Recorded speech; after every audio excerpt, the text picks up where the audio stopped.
ಇಂದ್ರಜಿತ್ ಲಂಕೇಶ್ ಅವರು D boss ಮೇಲೆ ಹೊರಿಸಿರುವ ಆರೋಪದ ಬಳಿಕ ಒಂದಿಷ್ಟು ಪಿಸು ಗುಸುಗುಸು ಮಾತುಗಳು ಗಾಂಧಿನಗರದಲ್ಲಿ ಹರಿದಾಡ್ತಿದೆ.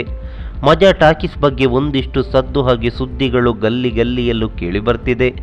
ಮುಂದಿನ ಮಜಾ ಟಾಕೀಸ್ನಲ್ಲಿ ಇಂದ್ರಜಿತ್ ಇರಲ್ಲ, ಅವರ ಬದಲು ಬೇರೊಬ್ಬ ಅತಿಥಿ ಮಜಾ ಮನೆಗೆ ಕಾಲಿಡಲಿದ್ದಾರೆ ಎನ್ನುವ ಚರ್ಚೆಗಳು ನಡೀತಾ ಇದೆ. ಹಾಗಾದರೆ ಆ ಅತಿಥಿ ಯಾರು? ಏನಿದು ಪಿಸು ಗುಸುಗುಸು ಮಾತುಗಳು? ಕೇಳ್ಕೊಂಡು ಬರೋಣ. ಮಜಾ ಟಾಕೀಸ್ ಆರಂಭದಿಂದ ಈ ತನಕ ಇಂದ್ರಜಿತ್ ಅವರು ಮಜಾ ಮನೆಯ ಕಾಯಂ ಅತಿಥಿ.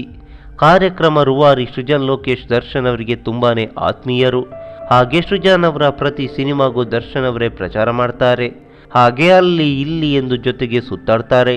ಅಷ್ಟೇ ಅಲ್ಲದೆ ಟಿವಿ ಕಾರ್ಯಕ್ರಮಗಳಿಗೆ ಹೋಗದ ಡಿ ಬಾಸ್ ಗೆಳೆಯ ಸೃಜನ್ಗಾಗಿ ಮಜಾ ಮನೆಗೆ ಅತಿಥಿಯಾಗಿ ಬಂದಿದ್ರು.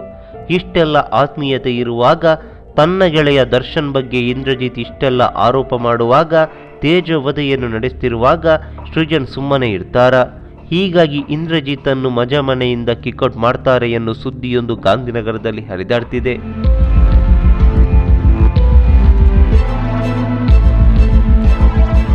ಇನ್ನು ಇಂದ್ರಜಿತ್ ಸ್ಥಾನವನ್ನು ಹಿರಿಯ ನಟಿ ತಾರಾ ಅವರು ಅಲಂಕರಿಸಲಿದ್ದಾರೆ.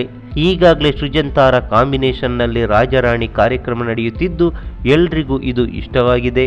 ಹೀಗಾಗಿ ಇದೇ ಕಾಂಬಿನೇಷನ್ ಮಜಾ ಮನೆಯಲ್ಲಿ ಇದ್ರೆ ಚಂದ ಅನ್ನೋ ಮಾತುಗಳು ಸಾಮಾಜಿಕ ಜಾಲತಾಣಗಳಲ್ಲಿ ಕೇಳಿಬರ್ತಿದೆ. ಈ ಬಗ್ಗೆ ನಿಮ್ಮ ಅನಿಸಿಕೆ ಅಭಿಪ್ರಾಯಗಳೇನು? ಕಾಮೆಂಟ್ ಮೂಲಕ ತಿಳಿಸಿ. ನಮಸ್ಕಾರ.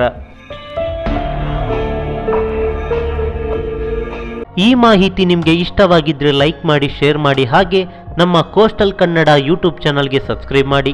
ನಮ್ಮ ಹೆಚ್ಚಿನ ಅಪ್ಡೇಟ್ಸ್ಗಳಿಗಾಗಿ ಕೋಸ್ಟಲ್ ನೆಟ್ವರ್ಕ್ ಇನ್ಸ್ಟಾಗ್ರಾಮ್ ಪೇಜ್ ಹಾಗೆ ಫೇಸ್ಬುಕ್ ಪೇಜ್ಗೆ ವಿಸಿಟ್ ಮಾಡಿ. ಧನ್ಯವಾದಗಳು.